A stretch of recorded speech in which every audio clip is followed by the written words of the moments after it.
Yes, good morning guys. आज अपना CA final का बिजनेस कॉम्बिनेशन कंसोलिडेशन वाला जो चैप्टर है उसका फटाफट से अपन रिवीजन करेंगे।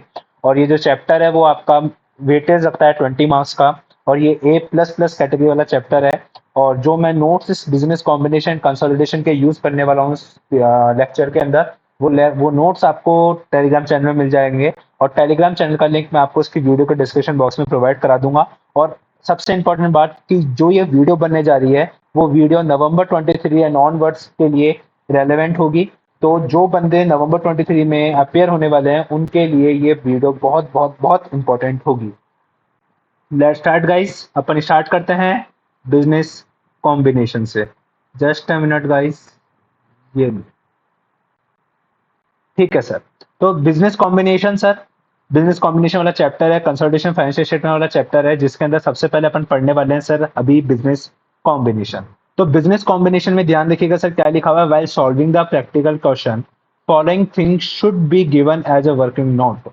तो सर ध्यान दीजिएगा सर, जब अपन बिजनेस कॉम्बिनेशन का क्वेश्चन सॉल्व करते हैं ना, तो हमारे को पता ही नहीं चलता कि सर कब क्वेश्चन को कहाँ से स्टार्ट करना चाहिए और कहाँ पे खत्म करना चाहिए।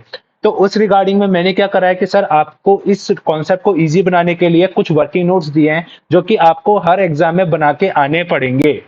क्योंकि 15 मार्क्स का अगर सर जैसे मान लीजिए अगर आपका क्वेश्चन आता है ना सर, 15 मार्क्स का अगर आपके पास क्वेश्चन आता है जिसमें से एटलीस्ट सर 7 to 8 मार्क्स आपके सर वर्किंग नोट के होते हैं सर। वर्किंग नोट आपके नोट्स टू अकाउंट्स के, और आपके जो सोकी वाला स्टेटमेंट होता है ना सर, जो आधे बच्चे तो सर पता ही नहीं होता सोकी वाला स्टेटमेंट भी बना के आना पड़ता है नहीं बनाना पड़ता, तो उससे रिलेटेड होते हैं 7 to 8 मार्क्स। और बचे हुए जो 7 to 8 मार्क्स होते हैं वो सर आपकी बैलेंस शीट से रिलेटेड होते हैं, जो आपकी बैलेंस शीट में जो आप एडजस्टमेंट करते हो ना, गुडविल का, एनसीआई का और अदर इक्विटी का।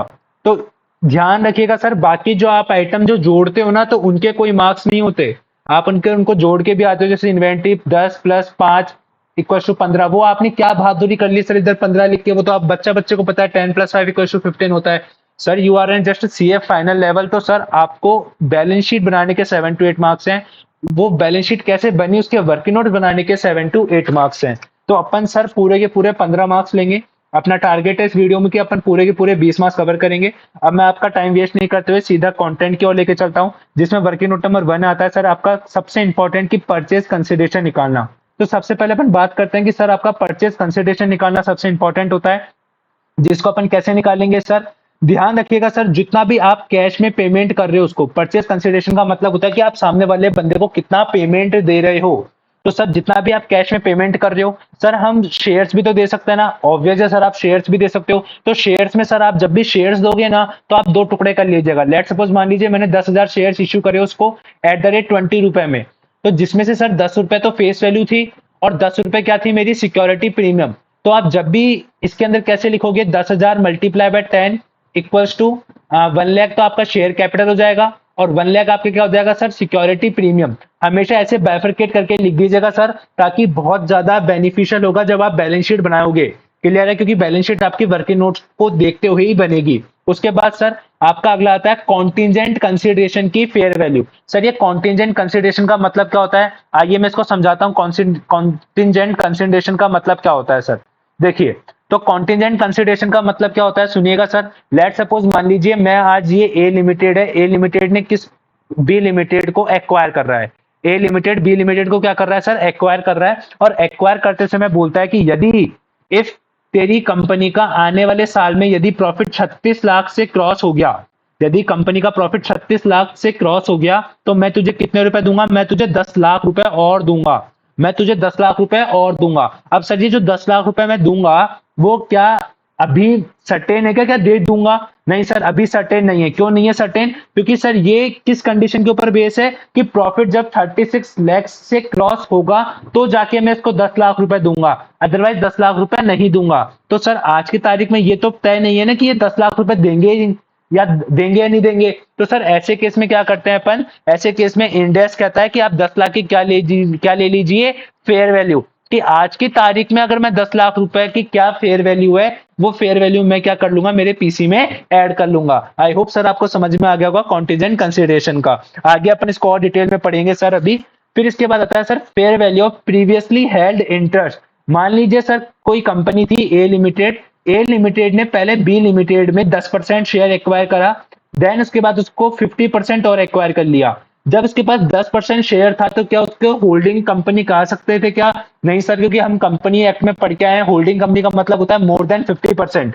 लेकिन सर जैसे ही मैंने 50% और खरीदा तो मेरे पास टोटल कितना हो गया? 60% हो गया। तो क्या अब मैं होल्डिंग कंपनी कहला सकता हूँ क्या? हाँ सर, अब आप होल्डिंग कंपनी कहला सकते हो। तो सर ध्यान रखिएगा, जो मैंने 50% एक्स्ट्रा खरीदा तब मेरे पास कंट्रोल आया ना? हाँ सर। तो ये जो 10% जो मैं पहले खरीद चुका था, जो 10% मैं पहले खरीद चुका था, उसकी क्या फेयर वैल्यू होगी, वो भी मेरे परचेज कंसिडरेशन का पार्ट बनेगी। क्लियर है क्या? ध्यान देखिएगा सर, ये बहुत कॉमन एडजस्टमेंट है जो कई बार एग्जाम में टेस्ट किया जाता है आपका परचेज कंसिडरेशन निकालने का। एक इंडिविजुअल क्वेश्चन भी आ सकता है आपके पास 8 मार्क्स का।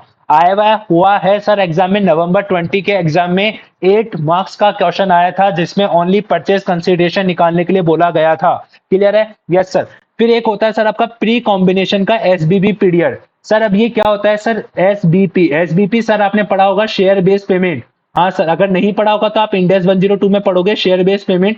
उसमें क्या होता है कि सर जैसे मान लीजिए बी लिमिटेड थी, बी लिमिटेड ने एक शेयर बेस्ड पेमेंट की स्कीम लॉन्च करी थी। लेकिन जैसे ही वो शेयर बेस्ड पेमेंट की स्कीम खत्म होती उससे पहले तो क्या कर लिया था, ए लिमिटेड ने बी लिमिटेड को एक्वायर कर लिया, और जो भी ये एसपीबी की स्कीम थी उसको क्या कर दिया, रिप्लेस कर दिया विथ न्यू स्कीम के साथ। क्या बोला मैंने? उस एसबीपी की स्कीम को किसके साथ रिप्लेस कर दिया? न्यू स्कीम के साथ क्या कर दिया सर? रिप्लेस कर दिया। जैसे कि अभी आपका सीए फाइनल का जो ओल्ड कोर्स है वो अब न्यू कोर्स में रिप्लेस होने जा रहा है। सेम ऐसे ही ए लिमिटेड ने क्या कर लिया, जो बी लिमिटेड के जो शेयर बेस्ड पेमेंट की जो स्कीम थी उसको न्यू के साथ रिप्लेस कर ली। तो एक बात बताइएगा सर, एक बात बताइएगा, तो जो ये शेयर बेस्ड पेमेंट था, जो पुरानी वाली जो स्कीम थी सर, जो पुरानी वाली जो स्कीम थी, जो जैसे मान लीजिए आपकी ओल्ड स्कीम की जो फेयर वैल्यू थी वो 200 रुपए थी, तो इसके दो टुकड़े होंगे कि एक तो प्री पीरियड और एक पोस्ट पीरियड। मतलब सर ये जो 200 रुपए की जो ओल्ड स्कीम की जो वैल्यू है उसको अपन दो टुकड़ों में बांटेंगे, प्री पीरियड और पोस्ट पीरियड। प्री पीरियड का मतलब एक्विजिशन से पहले और पोस्ट पीरियड मतलब एक्विजिशन के बाद। तो सर जो प्री पीरियड से पहले जो अमाउंट आएगा वो आपका क्या बनेगा सर? परचेज कंसिडरेशन का पार्ट बनेगा। इस पॉइंट पे सर बच्चे बहुत ज्यादा गलती करते हैं, और आईसीएआई ने अब की बार सर मई 23 में और नवंबर 22 में इस पे नवंबर मई 23 और आपका सर मई 2022 पे इस पे बिजनेस कॉम्बिनेशन का क्वेश्चन पूछा गया था, और सेम एसबीपी वाला पॉइंट था जिसमें बच्चों को गलती करवा दी थी आईसीएआई ने। क्यों? क्योंकि सर बच्चे प्री कॉम्बिनेशन पीरियड एसबीपी निकाल कर तो आते हैं लेकिन वो परचेज कंसिडरेशन में ऐड करना भूल जाते हैं। तो सर आप ध्यान रखिएगा कि जो ये प्री पीरियड आप निकालते हो वो कैसे निकलता है, वो अपन आगे डिटेल में बात करेंगे, उसको अपन परचेज कंसिडरेशन में ऐड बैक करेंगे। क्लियर है क्या? Yes sir. मान लीजिए अब आपके पास अब आगे आता है sir present value of deferred consideration. मैंने बोला कि सर मैं आपको, मैंने कहा मैंने सर आपको मैं 10 लाख रुपए दूंगा 3 साल बाद। मैंने क्या बोला सर? मैं आपको 10 लाख रुपए दूंगा 3 साल बाद। तो एक बात बताइए सर, 10 लाख रुपए 3 साल बाद मिलने वाले हैं, तो आज की डेट में उसकी क्या प्रेजेंट वैल्यू होगी? वो मेरा क्या माना जाएगा? परचेज कंसिडरेशन का पार्ट माना जाएगा। तो सर इस तरीके से मैं परचेज कंसिडरेशन तक पहुंच जाता हूं। आई होप सर आपको परचेज कंसिडरेशन निकालना समझ में आ गया होगा। अब अपन बात करते हैं सर आगे कि मैंने जो अभी आपको बताया था ना कि परचेज कंसिडरेशन कैसे निकालते हैं, अब उसके अंदर बहुत सारे पॉइंट आए थे। जैसे एक एसबीपी वाला पॉइंट आया था, तो मैं एसबीपी वाले पॉइंट को समझा देता हूं कि एसबीपी वाले पॉइंट का अगर सेपरेट 8 मार्क्स का भी क्वेश्चन आ जाए तो आप एग्जाम में अटेंड करके आ पाओ, क्योंकि सर जरूरी नहीं है कि 16 मार्क्स का बड़ा ही क्वेश्चन आएगा बिजनेस कॉम्बिनेशन या कंसोलिडेशन में से।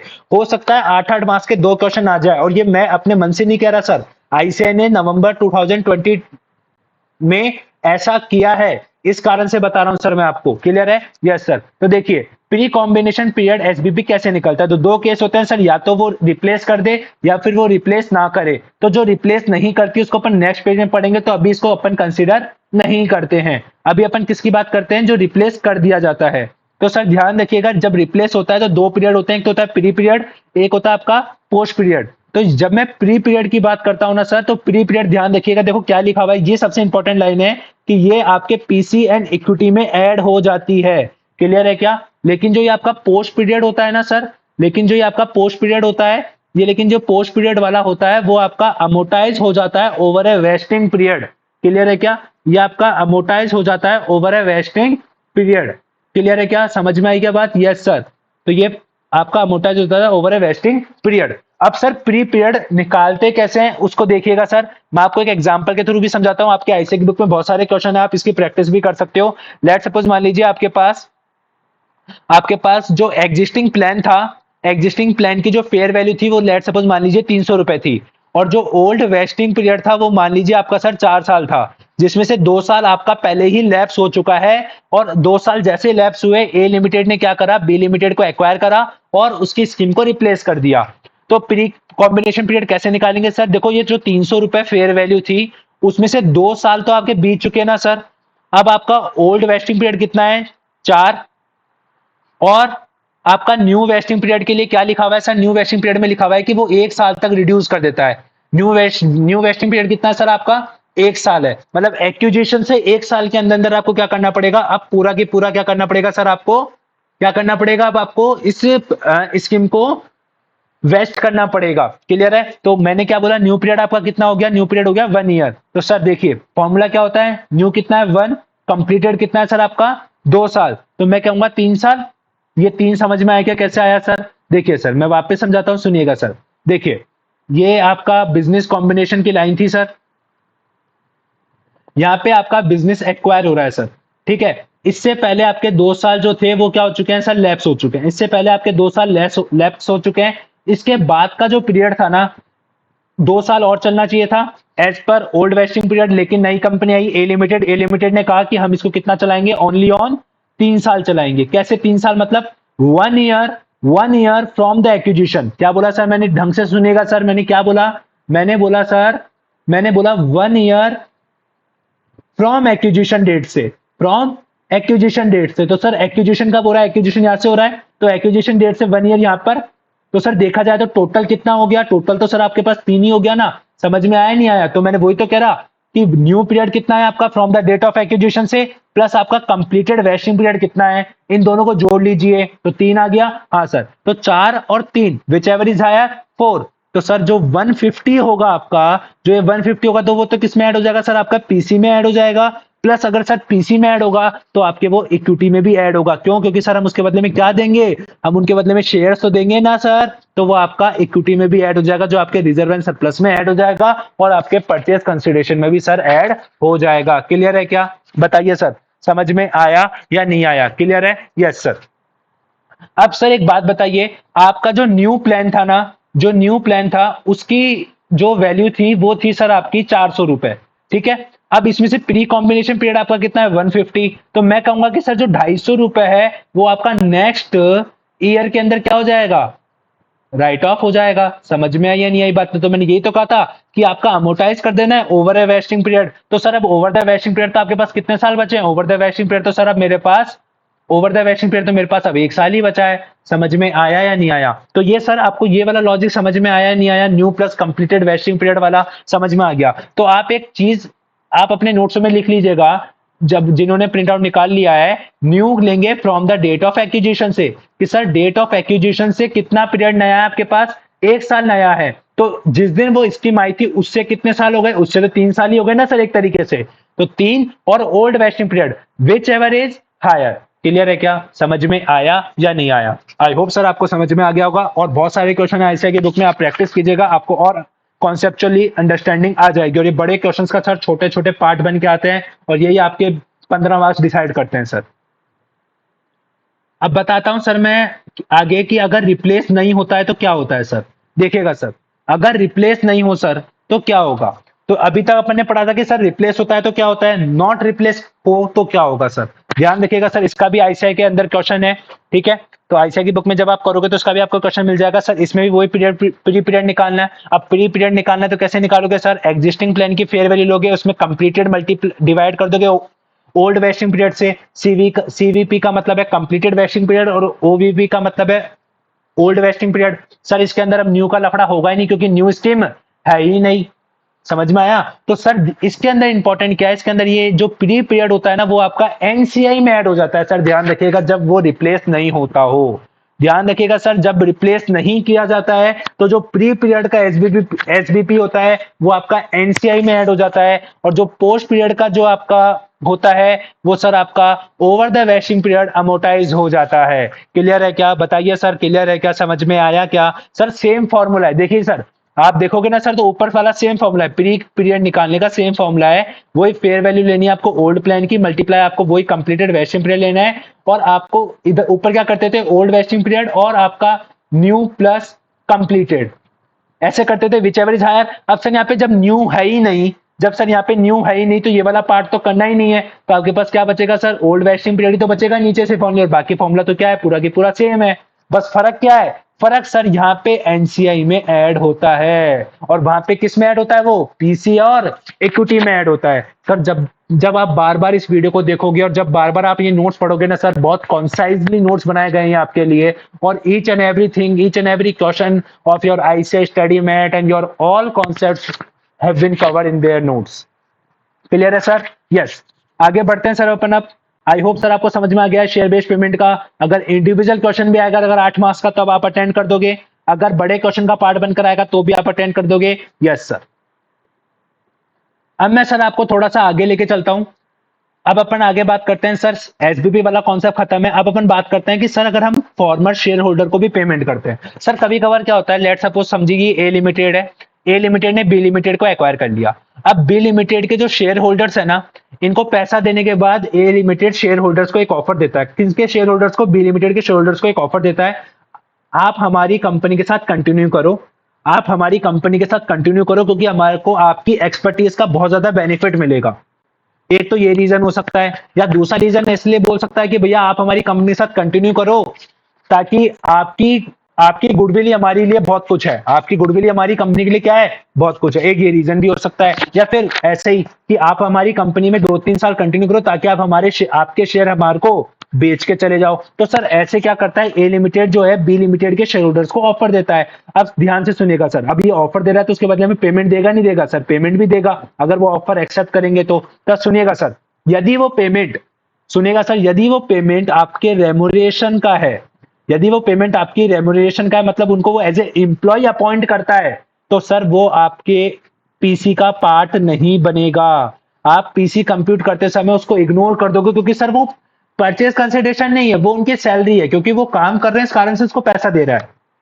लेकिन सर अगर वही इररेस्पेक्टिव ऑफ इट्स रेमुनरेशन है, तो वो सर आपकी पीसी का पार्ट बनेगा। मतलब सर कहने का मतलब, मान लीजिए सर, लेट सपोज मान लीजिए मैंने ए लिमिटेड बी लिमिटेड के शेयर होल्डर्स को कहा कि आप आइए, आप हमारी कंपनी के साथ रहिए, चाहे से आप काम करिए या मत करिए, आप ऑफिस में आइए या मत आइए, बस आप हमारी कंपनी के साथ जुड़ के रहिए, क्योंकि आपका नाम हमारी कंपनी को बेनिफिट दिला सकता है फ्यूचर में। तो सर ये क्या उसका रेमुनरेशन है क्या? नहीं सर, क्योंकि हम उसको काम नहीं करवा रहे, वो कोई काम नहीं कर रहा हमारे लिए, बस वो तो हमारी कंपनी के साथ जुड़ा हुआ है, एक तरीके का नॉमिनल पार्टनर है, नाम का पार्टनर है, नाम का मेंबर है, नाम का है। तो सर ऐसे केस में हम उसको क्या करता है, इंडेस बोलता है कि आप उसको पीसी में ऐड करिए, क्योंकि आप उसको बिजनेस खरीदने का पैसा दे रहे हो। क्लियर है क्या? समझिएगा सर, इसका भी बड़े पॉइंट में क्वेश्चन है।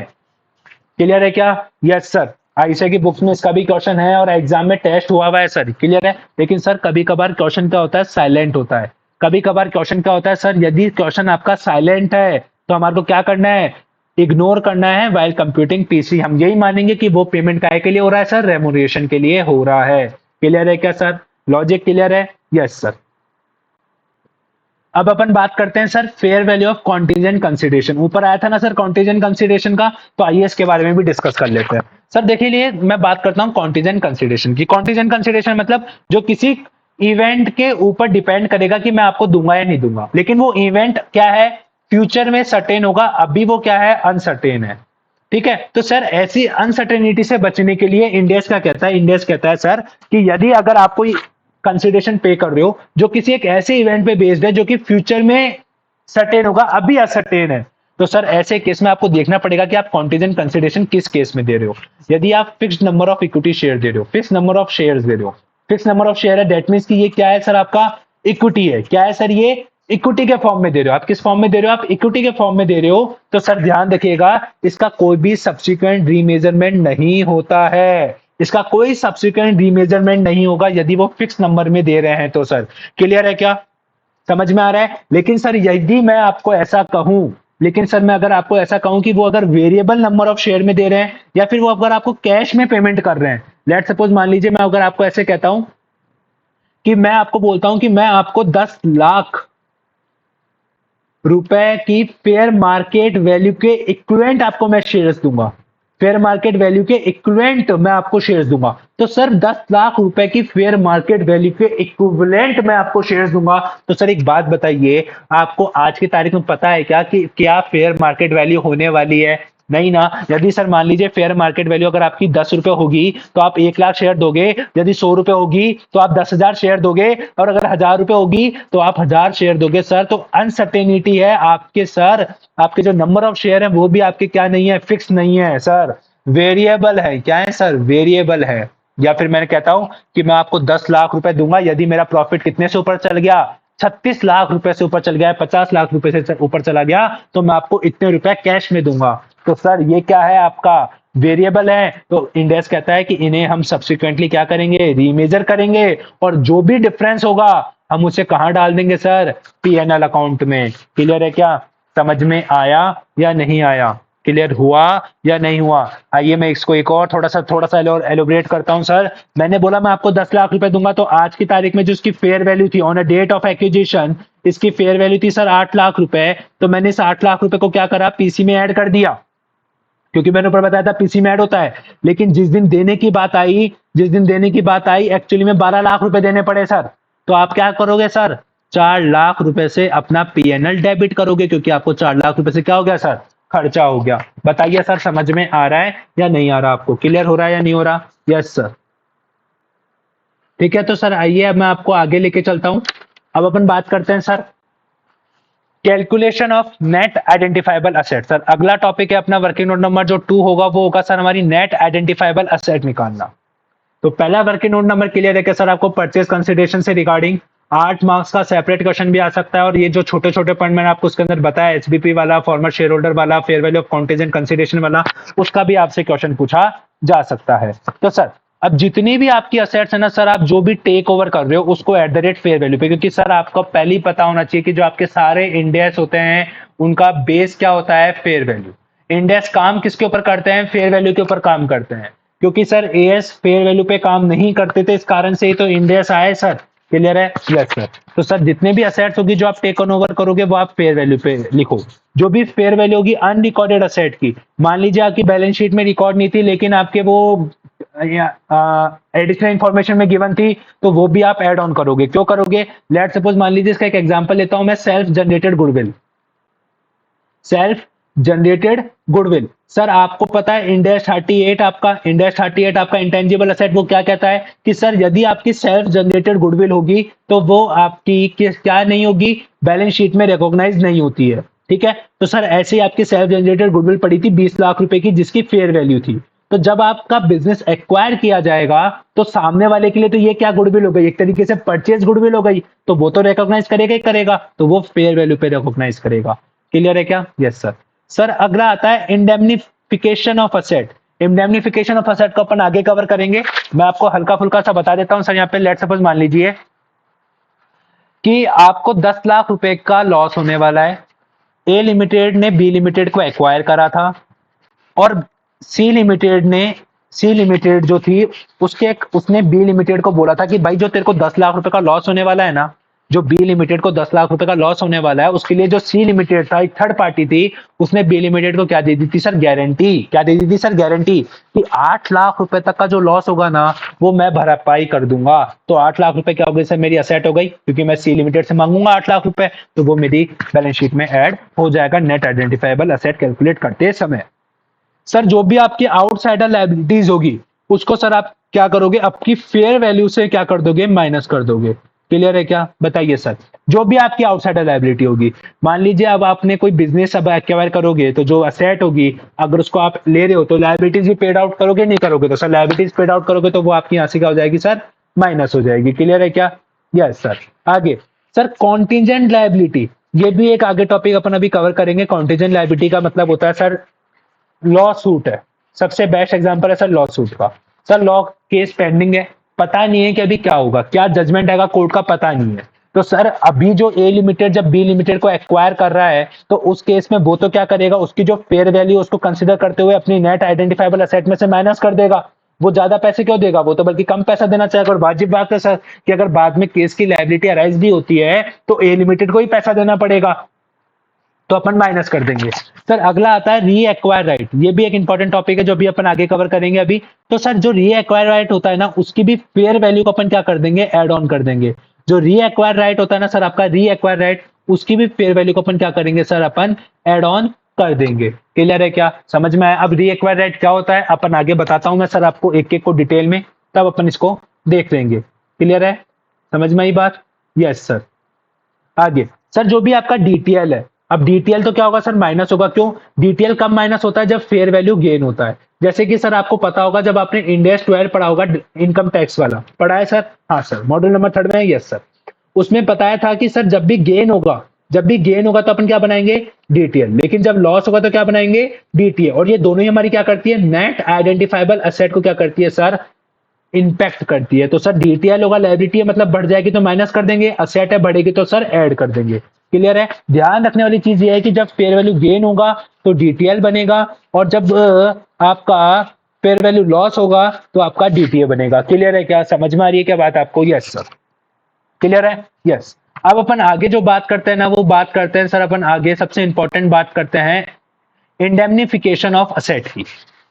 अगला टॉपिक आता है सर हमारे पास इंडेमनिफिकेशन ऑफ असेट, जो कि बच्चों का डाउट था कि इंडेमनिफिकेशन ऑफ असेट कैसे होता है सर।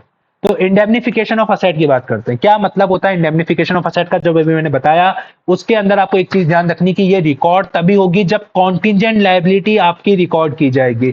मान लीजिए अगर आपकी कॉन्टिजेंट लायबिलिटी ही रिकॉर्ड नहीं की जाएगी तो सर आपका इंडेमनिफिकेशन ऑफ असेट को भी रिकॉर्ड नहीं किया जाएगा। तो सर आपकी जब कॉन्टिजेंट लायबिलिटी रिकॉर्ड की जाएगी तभी सर आपका क्या किया जाएगा, आपका इंडेमनिफिकेशन असेट को रिकॉर्ड किया जाएगा। क्लियर है क्या सर? समझ में आ गया क्या आपको? लॉजिक क्लियर हो रहा है क्या? Yes sir. लेकिन सर कितना किया जाएगा, लेट सपोज मैं आपको एक एग्जांपल देता हूं सर, सुनिएगा कि आपकी जो कॉन्टिजेंट लायबिलिटी है वो है 10 लाख रुपए की फेयर वैल्यू।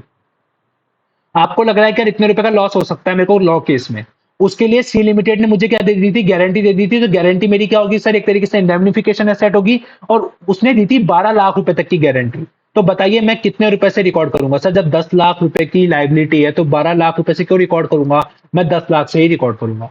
मान लीजिए 10 लाख की लाइबिलिटी थी कॉन्टीजेंट लाइबिलिटी, और मेरी जो गारंटी थी उसने 8 लाख की दी, तो कितने से रिकॉर्ड करूंगा, 8 लाख से। मतलब whichever is lower, whichever is lower. तो fair value of contingent liability और fair value of indemnification asset, whichever is lower से मैं क्या करूंगा सर, मेरी असेट को रिकॉर्ड कर लूंगा। क्लियर है क्या? समझ में आई क्या बात? Yes sir. अब अपन सबसे इंपॉर्टेंट एक अच्छा टॉपिक सीखता है री एक्वायर राइट वाला। आइए सर,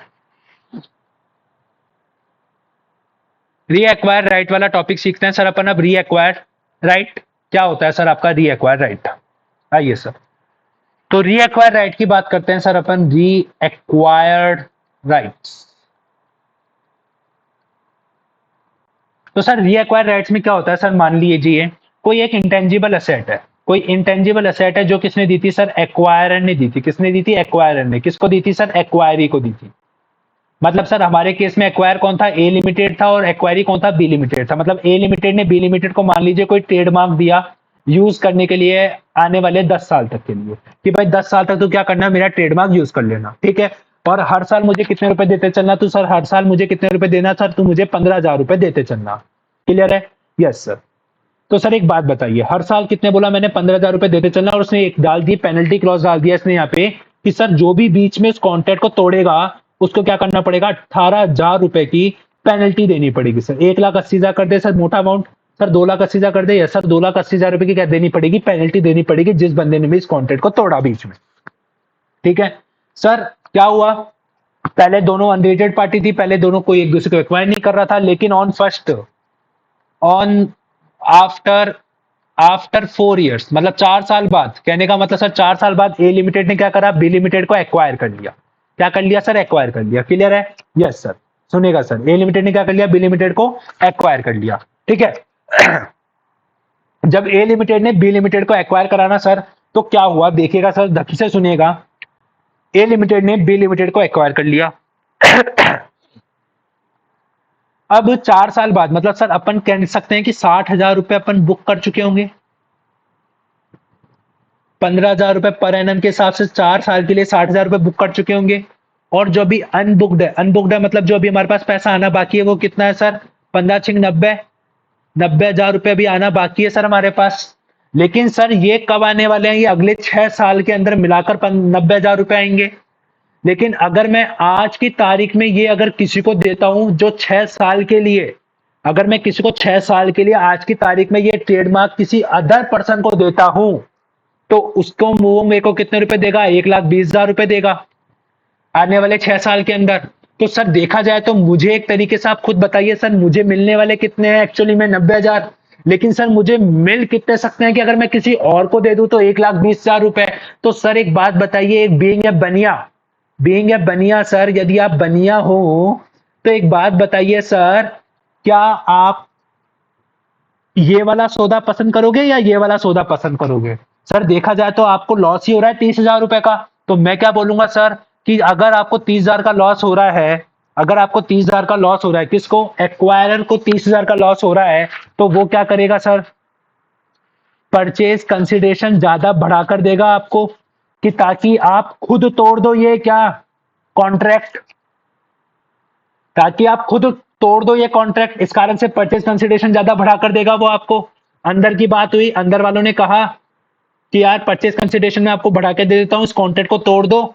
इंडियस ने ये बात सुन ली कान लगा के दीवार के पीछे, तो उसने कहा ऐसा कि तू परचेज कंसिडरेशन बढ़ाकर देगा। तो हमने क्या बोला, यदि वो लॉस है तो हम परचेज कंसिडरेशन में से क्या कर देंगे? माइनस कर देंगे। समझ में आया नहीं आया? अब सर कितना लॉस माइनस करेंगे? एक्चुअली में है कितना लॉस? यहां तक की चीज समझ में आई आपको? लॉजिक क्लियर हुआ? अब एक्चुअली में है कितना लॉस वो देखिए सर। देखो सर, यदि मैं आज की तारीख में कॉन्ट्रैक्ट टर्मिनेट कर दूं तो 2,80,000 रुपए मुझे देने पड़ेंगे। यदि मैं टर्मिनेट कर दूं तो मैं, और वैसे मुझे 30,000 का लॉस हो ही रहा है, तो which ever is lower sir? 30,000 का लॉस इज लोअर। तो मैं क्या बोलूंगा सर कि 30,000 रुपए से मैं क्या कर दूंगा? मेरे पीसी को कम कर दूंगा। समझ में आई या नहीं आई बात? बताइए सर। इंपॉर्टेंट चीज थी जो मैं आपको समझा चुका सर। अब आपको याद करने की जरूरत ही नहीं है सर, ये फॉर्मूले सब याद करने की जरूरत ही नहीं है, ये फॉर्मूले खुद ही डिराइव हो जाते हैं यदि आपको कॉन्सेप्ट समझ में आ जाए तो। सर क्लियर है क्या? समझ में आई आपको बात? Yes sir, done, yes sir. और सर अब आपका जो ये फेयर वैल्यू जो 6 साल की जो अब आपके पास असेट आ चुकी है, उसको आप क्या कर सकते हो? किसी दूसरे बंदे को दे दोगे तो वो आपका क्या हो जाएगा सर? एनआईए में रिकॉर्ड हो जाएगा at the rate fair value of remaining term. मतलब आपकी इससे क्या होगी सर? आपकी एनआईए क्या हो जाएगी? इंक्रीज हो जाएगी। क्या हो जाएगी सर? आपकी एनआईए इंक्रीज हो जाएगी। क्या सर आपको री एक्वायर राइट का पूरा कॉन्सेप्ट समझ में आया या नहीं आया? इसका भी एग्जाम्पल है आईसीआई की बुक में, आप इजीली उसको कर सकते हो। आइए सर अब अपना आगे बात करते हैं। यहाँ तक की चीज समझ में आ गई होगी सर, आई होप आपको क्लियर है। Yes sir. अब अपन आगे बात करते हैं sir. Just a minute sir, एक मिनट। यस सर, ठीक है। आइए सर, ठीक है। अब अपन बात करते हैं sir case filed by acquirer. Sir मान लीजिए ए लिमिटेड है, बी लिमिटेड है। ए लिमिटेड ने एक्विजिशन से पहले कोई केस फाइल कर रखा था। यदि सर सिंपल सी बात है केस फाइल कर रखा होगा तो ए लिमिटेड क्या करेगा? बी लिमिटेड को जब एक्वायर करेगा तो कम पैसे देगा। क्यों? वो बोलेगा कि भाई देख मैंने तेरे ऊपर केस पहले से फाइल कर रखा है तो मैं तुझे किस बात के ज्यादा पैसे दूंगा। तो ये एक इंडियस ने कान लगा के बात सुन ली। इंडियस ने बोला भाई वो तुम्हारा आंतरिक मामला है, इंटरनल मैटर है, उसको तुम इंडियस में मत लाओ। इंडियस तो बोलेगा कि तुम पीसी में ऐड करो। इंडेक्स क्या बोलेगा? पीसी में ऐड करो। जब केस किसने फाइल कर रखा हो? एक्वायरर ने फाइल कर रखा हो। अब सब सेम वही एक्वायरी ने फाइल कर रखा हो तो क्या होगा सर? सुनिएगा आप मेरी बात। यदि सर अब मान लीजिए एक्वायरी ने फाइल कर रखा हो, अब केस किसने फाइल कर रखा है? बी ने फाइल कर रखा है। तो ए क्या करेगा? ए उसको ज्यादा पैसे देगा। क्यों ज्यादा पैसे देगा? कि भाई केस वापिस ले ले। ये बात किसने सुन ली? इंडेक्स ने सुन ली। इंडेक्स क्या बोलेगा? भाई इधर आ, पीसी को अलग रख, अपने इंटरनल मैटर को अलग रख, क्या कर? पीसी में से माइनस कर दे। समझ में आई या नहीं आई बात? लॉजिक क्लियर हो रहा है क्या? Yes sir. अब आगे सर ध्यान रखना, ये बहुत एक छोटा सा ट्रीटमेंट होता है ट्रांजैक्शन कॉस्ट का। वो कहता है कि एक्विजिशन से रिलेटेड कॉस्ट थी 55,000 रुपए। तो सर अपन पता है क्या करते थे? सुनिएगा सर, बच्चों के साथ गलती, जब उन्होंने एएस पढ़ा था ना, एएस 13, वो क्या करते थे? जो भी एक्विजिशन से रिलेटेड जो कॉस्ट होती थी ना, उसको गुडविल या कैपिटल रिजर्व से एडजस्ट कर देते थे। लेकिन जब इंडेस की बात करते हैं ना सर अपन, अब एएस तो है नहीं हमारे पास, अब हम इंडेस की बात करते हैं। इंडेस 103 कहता है कि अगर आपके पास कोई भी एक्विजिशन रिलेटेड जो भी कॉस्ट होती है ना, वो सर हम क्या करते हैं, हम पीएनएल में चार्ज कर देते हैं। किस में चार्ज कर देते हैं सर, हम पीएनएल में चार्ज कर देते हैं। समझ में आ रही है नहीं आ रही बात, लॉजिक क्लियर हो रहा है या नहीं हो रहा? Got it? Yes sir. अब अपन बात करते हैं सर अगले टॉपिक की, जिसका नाम है सर इंटेंजिबल असेट। क्या है सर? इंटेंजिबल असेट टॉपिक का नाम है। आइए सर अपन इसको समझते हैं क्या लिखा हुआ है इंटेंजिबल असेट वाले टॉपिक के अंदर। देखिएगा सर, मैं आपको समझाता हूं, एक minute sir, just a minute sir. हाँ सर, सुनिएगा सर, मैं आपको समझाता हूं ये वाला टॉपिक। आपने इंडेस 38 पढ़ा है, intangible asset, very good sir पढ़ा है। उसमें आपने एक टॉपिक पढ़ा होगा कि अगर रिसर्च फेज का जो खर्चा होता है वो पीएनएल में डेबिट होता है, और जो डेवलपमेंट फेज का जो खर्चा होता है वो आपका कैपिटलाइज हो जाता है। आई होप सर आपने ऐसा पढ़ा होगा। नहीं तो सर इंडेस नहीं पढ़े तो कोई बात नहीं, अभी आपने एस 26 पढ़ के आए होंगे, उसमें भी आपने ऐसा पढ़ा होगा सीए इंटर में। यस सर, ठीक है। तो सर अब क्या होता है सुनिएगा। अब मान लीजिए किसी कंपनी का रिसर्च फेज चालू था, बी लिमिटेड ने कोई रिसर्च कर रखी थी, रिसर्च पूरी नहीं हुई थी, इससे पहले ए लिमिटेड ने बी लिमिटेड को एक्वायर कर लिया। तो जो रिसर्च पेज की जो फेयर वैल्यू होगी, जो फेयर वैल्यू होगी ना सर, वो क्या होगी, वो क्या होगी सर, आपके नेट आइडेंटिफाइबल असेट के अंदर ऐड हो जाएगी। किसकी? Fair value of research page. लेकिन ध्यान रखिएगा सर, वो जो फेयर वैल्यू है वो किसी फ्यूचर इवेंट पर बेस नहीं होनी चाहिए। यदि वो फ्यूचर वैल्यू, यदि वो फेस वैल्यू आपके फ्यूचर इवेंट पर बेस है तो हम इसकी फेयर वैल्यू को ऐड नहीं करेंगे। क्लियर है? मतलब आज की तारीख में कितनी फेयर वैल्यू है हम उसी को ऐड करते हैं, ना कि वो फेयर वैल्यू ऐड करते हैं जो कि आपके फ्यूचर आउटकम से रिलेटेड होती है। क्लियर है? क्या समझ में आ रही है बात? Yes sir. अब आगे एक और चीज समझिएगा सर, मैं आपको एक और चीज बताता हूं। आपने सर इतना और पढ़ा होगा, जब आप असेट की डेफिनेशन पढ़ते हो तो असेट की डेफिनेशन का मतलब होता है जिसपे हमारा कंट्रोल हो और जो हमारे को फ्यूचर इकोनॉमिक बेनिफिट दे। तो सर मैं लेबर की बात करता हूं, मान लीजिए, क्या लेबर ये दोनों कंडीशन फुलफिल करता है क्या? सर फ्यूचर इकोनॉमिक बेनिफिट तो देगा लेबर हमारे को, हमारे लिए काम करेगा, तो काम करेगा तो सिंपल सी बात है कस्टमर सेटिस्फेक्शन मिलेगा, कस्टमर सेटिस्फेक्शन प्रोवाइड कराएगा तो हमारे को पैसा मिलेगा, हमारे को फ्यूचर इकोनॉमिक बेनिफिट होगा। क्या हमारा सर लेबर के ऊपर कंट्रोल है? नहीं सर, लेबर के ऊपर कंट्रोल नहीं है। लेबर चाहे तो आज छोड़ के चला जाए, आप क्या कर लोगे सर? हाँ माना 3 महीने का पहले उसको नोटिस देना पड़ेगा, लेकिन उससे कोई फर्क नहीं पड़ता सर। वो खुद भी जा सकता है, आप उसको कंट्रोल नहीं कर सकता, आप उसको रोक नहीं सकते सर। तो जब लेबर के ऊपर आपका कंट्रोल ही नहीं है तो सर वो असेट नहीं है ना? हाँ सर, असेट नहीं है। तो देखिए सर, वही चीज मैंने लिखी है, अगर कोई एक्सपेंडिचर है जो किसी आपने ऐसी असेट के ऊपर करा है जो कि असेट नहीं है, तो जो एक्सपेंडिचर होगा वो आपका एनआईए में इंक्लूड नहीं होगा। मतलब सर मैं आपको समझाता हूं एक एग्जांपल के थ्रू, आपकी आईसीआई की बुक में भी इसका एक एग्जांपल है, उस चीज को मैंने यहाँ पे कंसीडर कर लिया है। देखिएगा सर, देखिए सर, लेट सपोज मान लीजिए आपकी एनआईए है 50 रुपए, इसके अलावा दो और असेट है आपके पास, स्टाफ लेबर है 20 रुपए का, और आपका क्या बोलते हैं पेटेंट है 40 रुपए का, और आपका जो पीसी है ना वो है मान लीजिए 200 रुपए। तो जब मैं बोलता हूं पीसी 200 रुपए है, इसमें से जब मैं आपका एनआईए माइनस करता हूं, एनआईए कितना माइनस करूंगा, 50 रुपए और 40 रुपए, 90 रुपए ही माइनस करूंगा सिर्फ ओनली। सर वाई 90 रुपए, ये 20 रुपए क्यों माइनस नहीं करोगे? क्योंकि सर ये 20 रुपए स्टाफ लेबर है, और स्टाफ हमारी असेट है क्या? नहीं है। यदि स्टाफ असेट नहीं है तो वो मैंने क्या बोला था, हमारी एनआईए में इंक्लूड नहीं होगा। तो मैं क्या बोलूंगा, 110 रुपए गुडविल आ गई। क्या आ गई? गुडविल। इस गुडविल के अंदर क्या ऑटोमेटिकली क्या माना जाएगा, ये 20 रुपए क्या है, इंक्लूड है। समझ में आई है या नहीं आई बात? बताइए सर। ये जितने भी एग्जांपल मैं आपको करवा रहा हूं ना सर, ये आप चाहिए तो नोट भी कर सकते हैं, अदरवाइज आप इनको ढंग से समझ सकते हैं, और ये सारे एग्जांपल सर आपको क्या होंगे, आईसीआई की बुक में मिल जाएंगे। क्लियर है? जब आप ये क्वेश्चन सॉल्व करोगे। क्लियर है? क्या समझ में आ गई बात? Yes sir. आगे आगे अपन बात करते हैं सर कैलकुलेशन ऑफ गुडविल। किसकी बात करते हैं सर? कैलकुलेशन ऑफ गुडविल की। तो मान लीजिए सर आप गुडविल की कैलकुलेशन करेंगे तो गुडविल निकालेंगे कैसे सर? तो देखो, जो भी आपने पैसा दिया है, मान लीजिए मैंने 100 रुपए दिए थे किसी चीज को खरीदने के लिए, किसी चीज को खरीदने के लिए कितने रुपए दिए? 100 रुपए दिए। और उसमें एनसीआई एक टॉपिक होता है, एनसीआई अपन अब आने वाले चैप्टर में पढ़ेंगे, नॉन कंट्रोलिंग इंटरेस्ट। और आप जिन बच्चों ने इंडेस नहीं पढ़ा, और जो बच्चे एएस ही पढ़ के आए हैं, और जो पहली बार इस वीडियो को देख रहे हैं, मतलब पहली बार जो कंसोलिडेशन और बिजनेस कॉम्बिनेशन कर रहे हैं, तो उन्होंने माइनॉरिटी इंटरेस्ट नाम की एक टर्मिनोलॉजी पढ़ी होगी। कहाँ पे? सीए इंटर में, तो उसे ही कहते हैं सर माइनॉरिटी इंटरेस्ट को नॉन कंट्रोलिंग इंटरेस्ट। ठीक है, तो सर ये जो नॉन कंट्रोलिंग इंटरेस्ट है उसका भी मैं ऐड कर देता हूं, तो टोटल 120 रुपए क्या है, उस कंपनी की वैल्यू है। उस कंपनी की वैल्यू कितनी है सर, 120 रुपए है, जिसमें से उस कंपनी ने 90 रुपए की असेट मैंने ले ली, तो 30 रुपए क्या बचे मेरे पास, गुडविल के बचे, क्योंकि मैंने 120 रुपए दिए, और जबकि उस कंपनी की वैल्यू कितनी थी, 90 रुपए, और जबकि मैंने दिए कितने रुपए उसको, 120 रुपए, तो 30 रुपए क्या हो गया, गुडविल हो गया। Yes sir.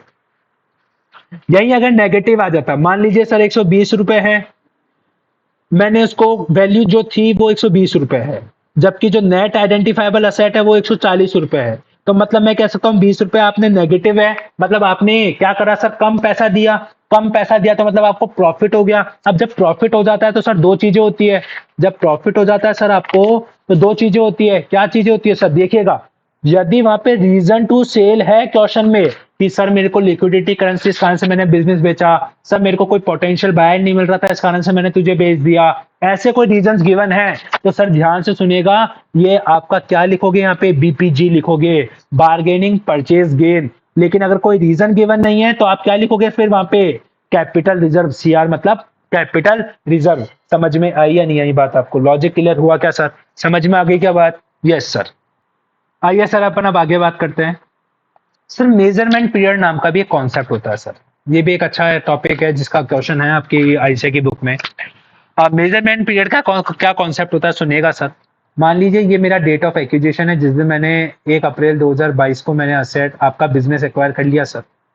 अब इसके 1 साल बाद, मतलब 1 साल तक, मतलब 31 मार्च 2023 तक, इस 1 साल के अंदर यदि मान लीजिए कोई भी एक ऐसी आपको इवेंट पता चला, या फिर कोई एक ऐसी चीज आपको पता चली, अगर वो 1/4/2022 को एग्जिस्टेंस में होती, तो आपकी गुडविल, आपका एनसीआई इंपैक्ट हो सकता था।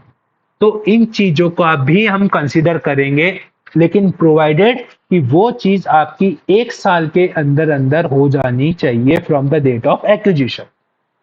तो मैंने वही बोला, यदि सर कोई भी एरर है या ओमिशन है जो कि आपके एनआईए से रिलेटेड है, और यदि वो विद इन 1 ईयर अगर आपके अकर हो जाता है, और वो तो आपके गुडविल और एनसीआई को भी क्या करेगा, इंपैक्ट करेगा। और लेकिन जो अमाउंट ऑफ इफेक्ट है वो आप किस बेसिस पर लोगे, कि आपका डेट ऑफ एक्विजिशन पे कितना वैल्यू है। नहीं आई बात सर, समझ में नहीं आई, सुनिएगा सर। 1 अप्रैल को मैंने बिजनेस एक्वायर कर लिया, उस टाइम मेरी जो एनआईए थी वो थी सर 100 रुपए, और जो मेरा पीसी था वो था सर 120 रुपए। ठीक है, लेकिन सर मैंने जब 31 जुलाई 2022 को, 31 जुलाई 2022 को मुझे पता चला कि वहां पे एक ट्रेडमार्क भी था, ट्रेडमार्क भी था जो मैं कंसिडर नहीं कर पाया 1 अप्रैल 2022 को, जिसकी वैल्यू थी 100 रुपए। 31 जुलाई 2022 आज के दिन उसकी वैल्यू थी कितने रुपए सर, 200 रुपए। तो अब क्या होगा सर, एक बात बताइए, क्या ये विथ इन 1 ईयर हो रहा है क्या, हाँ सर विथ इन 1 ईयर हो रहा है। क्या इसको कंसिडर करोगे क्या, हाँ सर कंसिडर करेंगे। सर ट्रेडमार्क है क्या, हाँ सर। असेट है क्या, हाँ सर। तो हमारा एनआईए बढ़ जाएगा, हाँ सर हमारा एनआईए बढ़ जाएगा।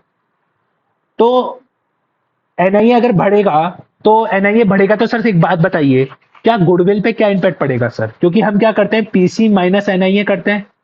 तो जितना ज्यादा हम इसको बढ़ाएंगे उतना ज्यादा हमारे पास क्या होगा सर, गुडविल कम होगा।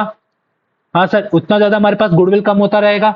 जितना ज्यादा हमारा एनआईए बढ़ता चलेगा उतना ज्यादा गुडविल कम होता चलेगा, तो गुडविल हमारा क्या हो जाएगा सर, क्रेडिट। और एक हमारी नई असेट जो होगी वो क्या हो जाएगी, बुक होगी, तो ट्रेडमार्क अकाउंट डेबिट करेंगे, या sir trademark account debit to goodwill account करेंगे। अब सर गुडविल कितने से कम होगी सर, देखो 100 रुपए या फिर 200 रुपए, which one will be taken. तो एक बात बताइए सर, मैंने आपको रटना है ही नहीं, एक बात बताइए, गुडविल आप कब कैलकुलेट करते हो, on a date of acquisition पे कैलकुलेट करते हो, तो on a date of acquisition पे क्या वैल्यू है, 100 रुपए। तो सिंपल सी बात है, हम कितना रुपए लेंगे सर, 100 रुपए लेंगे। समझ में आई या नहीं आई बात। ये है सर आपके एक एग्जाम्पल है, आईसीए की बुक में एक बड़े क्वेश्चन का पार्ट है, उसको मैंने यहाँ पे भी कवर कर दिया है। क्लियर है क्या, बताइए सर, समझ में आया या नहीं आया। सर बच्चे क्या करते हैं, जल्दीबाजी में इस अमाउंट को ले लेते हैं, जो कि कंप्लीटली रॉन्ग है सर, क्योंकि गुडविल पे इंपैक्ट पड़ेगा, और गुडविल हमेशा on a date of acquisition पे निकलती है, तो हम sir on a date of acquisition वाला अमाउंट ही कंसिडर करेंगे। क्लियर है, यस सर। अब अपन बात करते हैं सर जनरल एंट्री की। किसकी बात करते हैं सर अपन अब, जनरल एंट्री की सर, ये जो भी चीजें हमने सीखी उसकी जनरल एंट्री क्या होगी सर? जनरल एंट्री पूछ लेता है सर कभी कभार, ऐसे ही बोलता है pass as necessary journal entry, then you will have to pass an journal entry. अब जनरल एंट्री क्या होती है सर? देखो, asset account debit to liability account. Asset आ रही है तो डेबिट करो, लायबिलिटी भी आ रही है क्रेडिट करो, उसके साथ हमारे एनसीआई भी आ रहे हैं क्रेडिट कर दो, उसके साथ हमारा पीसी जा रहा है उसको क्रेडिट कर दो। क्लियर है? और जो भी डिफरेंस होगा वो आपका क्या होगा? गुडविल या बीपीजी या फिर कैपिटल रिजर्व। कैपिटल रिजर्व कब लिखेंगे? जब रीजन नहीं होंगे सेल करने के। बीपीजी कब लिखेंगे? जब रीजन होंगे सेल करने के। क्लियर है? क्या समझ में आ गई क्या बात? Yes sir. अब क्या करता है सर, कभी कभार ऐसे ही, पता है क्या करता है सर? मैं आपको बता देता हूँ ऐसे क्या करता है सर। इन दोनों की जगह वो एक वर्ड लिख देता है, NIA account debit to NCI और टू पीसी। तो सर बात एक ही है, एनआईए का मतलब होता है असेट माइनस लाइबिलिटी, या फिर आप ऐसे भी कर सकते हो और आप ऐसे भी कर सकते हो, एज योर चॉइस, आप कैसे भी कर सकते हो। क्लियर है क्या? Yes sir. अब अपन बात करते हैं सर अगले टॉपिक की, जिसका नाम है सर बिजनेस की डेफिनेशन। अब सर ये बिजनेस की डेफिनेशन क्यों पढ़ा रहे हो आप हमारे को? कि सर एक क्वेश्चन है जिसके अंदर पूछा था आईसीआई ने कि बताइए ये बिजनेस एक्विजिशन है या फिर ये असेट एक्विजिशन है। तो सर आपको उस समय आईसीआई ने अपने आंसर में बिजनेस की डेफिनेशन भी लिखी हुई थी। और अगर आप बिजनेस एक्विजिशन की डेफिनेशन नहीं लिख कर आओगे और सीधा सीधा बोल दोगे कि बिजनेस एक्विजिशन है, तो सर हार्डली आपको कोई 1 मार्क्स दे दे तो दे दे, अदरवाइज वो भी नहीं देगा। क्लियर है? तो सर बिजनेस एक्विजिशन क्या होता है? देखिए सर, कोई भी एक एक्टिविटी जो कि कैपेबल है जनरेटिंग करने में इनकम और प्रोवाइडिंग कराने में goods and service to customer, वो हमारी, उसको अगर हम एक्वायर करते हैं तो वो हम कहेंगे कि वो बिजनेस का एक्विजिशन हो रहा है। For the purpose of business acquisition उसमें कम से कम ये 2 चीजें तो इंक्लूड होनी चाहिए सर। कौन कौन सी 2 चीजें? एक तो आपका इनपुट इंक्लूड होना चाहिए, एक प्रोसेस इंक्लूड होना चाहिए सर। कि एक तो इनपुट और प्रोसेस जब दोनों मिलेंगे तब सभी तो हम क्या आएगा, हमारे पास आउटकम आएगा सर। मान लीजिए सर मेरे पास रॉ मटेरियल है बट मेरे पास सर मशीनरी नहीं है। तो जब ये मशीनरी नहीं है, रॉ मटेरियल है, तो क्या सर एक बात बताइए, क्या मैं सर आपको आउटपुट दे सकता हूं? नहीं दे सकता। तो रॉ मटेरियल प्लस मशीनरी मतलब सर आपके पास गुड्स भी होना चाहिए, आपके पास इनपुट भी होना चाहिए, आपके पास प्रोसेस भी होना चाहिए। और जब वो दोनों मिल जाते हैं तो सर आपको क्या दे देते हैं? आउटपुट। और इसी को कहते हैं सर हमारा बिजनेस एक्विजिशन। क्लियर है क्या सर? बताइए सर समझ में आया क्या?